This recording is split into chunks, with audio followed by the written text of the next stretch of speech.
Okay, well, I'm Ted Myers, and I found these. I think I must have been about 13 years old, 1966.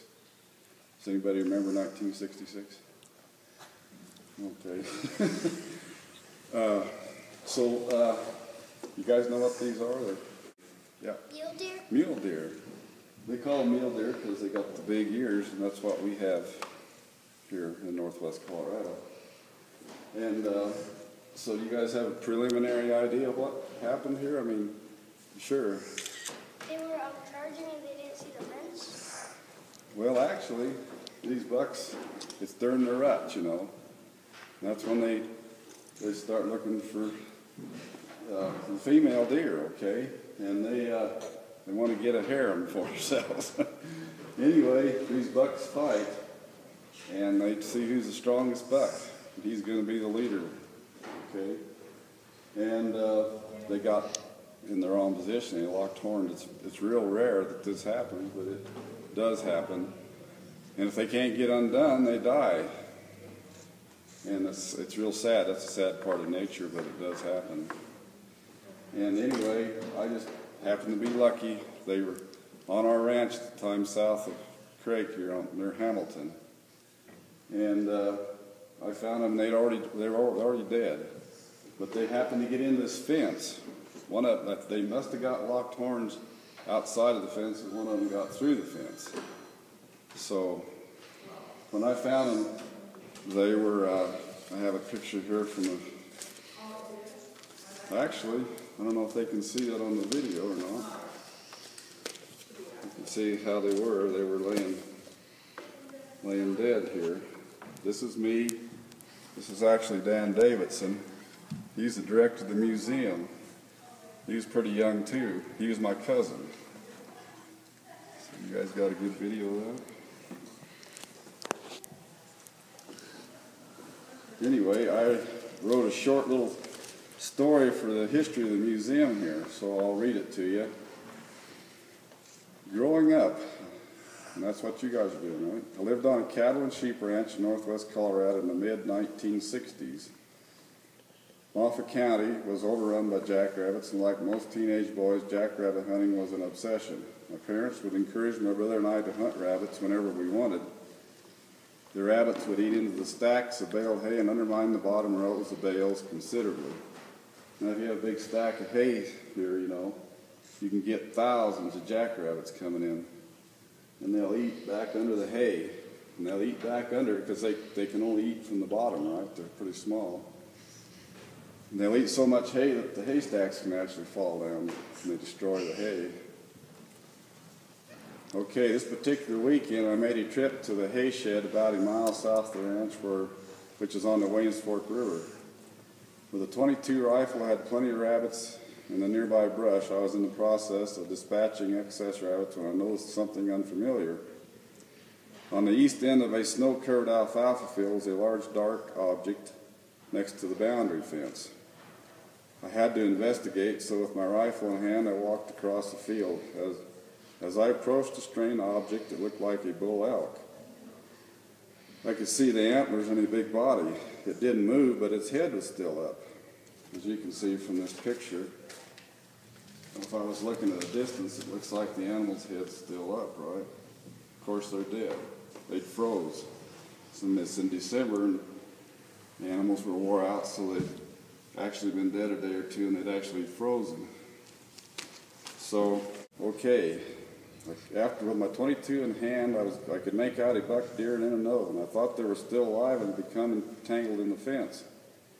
After making sure that these animals were not alive, the whole scene became apparent. Horns locked tight and evidence of a battle to the death. The field west of the bucks was all torn up, tracks in the snow, skids and drags every which way, and finally they led to the fence where one of the bucks had fallen through the fence, and that is where, after a furious attempt to separate themselves, wet with snow and sweat on a bitter cold December night, they succumbed to the elements, and I believe rather quickly. So you can imagine these bucks trying to get apart. They'd have tore the place up, wouldn't they? Pulling back and going back and forth. I made my way back to the ranch in good time. I knew that this was going to be a real find, that people are going to like to see. Plans were made back home with the family to drive back to the hayfield to check out my story. My mom suggested that Uncle Kenny Davidson, that's actually Dan Davidson's dad, and his family would like to go along. We waited for them because they lived in Craig here. With the camera in hand, we all piled into the pickups and made our way through the snow to the alfalfa field. After the picture taking and detective work was done to figure out what had taken place, we all headed back to see the ranch, went back to the ranch headquarters. Does everybody know what detective work means? It means we were trying to figure out what happened there. Someone suggested we call a newspaper to see if they would like to take photographs, and they did, of course. I wanted to have the animals mounted, but the family thought it might be very expensive, and after the call of Craig Sports, it was decided that they could be displayed in Carroll Ground's store, which was Craig Sports at that time, here in Craig, if he would mount them. After many years, the horns could not be located, but were never mounted. Approximately in the 1980s, the horns were located, and at that time they were donated to the Moffat County Museum, right here. This is a good ending to a little piece of Moffat County history, as the horns are where many people will be able to enjoy them. Was I lucky? Yes, lucky for the excitement of an unlikely find, and now I'm excited that many people will be able to see an unlikely part of nature. A part of nature that is harsh. You guys know what harsh is? It's kind of a tough goal, isn't it? Things that just don't really need to happen, but they do happen because that a part of nature, and it makes wild animals stronger in the long run, able to pass on to the next generation stronger genes, even if things go awry sometimes.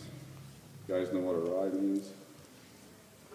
Things just don't happen where they're supposed to, they go wrong.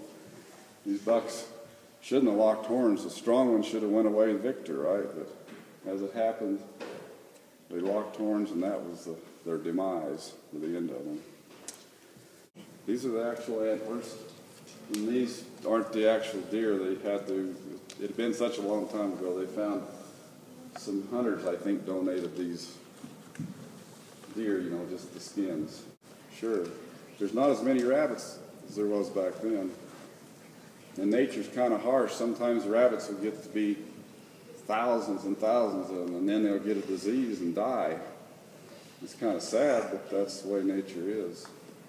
And then they'll populate again and get thousands of rabbits. They kind of go in a cycle. Lots of rabbits and no rabbits.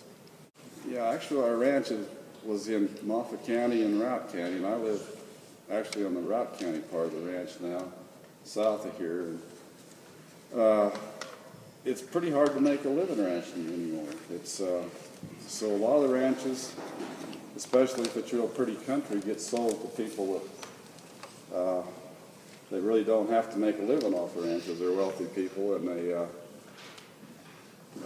they just have it for enjoyment, which is all right because that's part of the way this country's run, right? But ranches have got to struggle to try to make a living off of cattle, and there's probably not as many ranchers as used to. They're either smaller. And a lot of the ranchers can't make a living off the ranch. They have to have jobs on the side. They work at mines or in town here in offices and places. This depicts the mountains in the background there, and pretty close. Yeah, it looks about the same today as it did then. And this is actually looking north here, so it kind of be this way. Yeah, they did a pretty good job, didn't they? No, they've never been taken apart. They can't be taken apart. The animals at that time, weren't sow. They couldn't be. They were too far gone. They'd been dead too long. So we cut the horns off from the animals, but we couldn't separate the horns. We had like 3 or 4 people pulling. But you see, those animals are very strong. Look at the muscles on them. If they couldn't pull them horns apart, there isn't any people that could. The only way you could get them apart would be the song. This horn kind of must have come in around here, and they're flexible. It may have snapped shut, see? They kind of flex a little bit on the animal, and then they snap shut around the other animal, and there they are. They're locked. Can't get them apart. Well, I was kind of excited. I mean, it's a shame that the deer were dead, you know. If some people find them and they're still alive and they'll cut them apart and then let the animals live, but the animal's already dead. So I was kind of excited because I knew it was kind of a real unusual thing to find them, sure. Well, I think, you know, if something stays outside very long, it starts to deteriorate. So I think they probably just left there and the birds and everything ate on them, like you see along the roads, sure. Nature is sad a lot of times, isn't it? But we have to accept those things. That in the grand design of things, it works out for the best.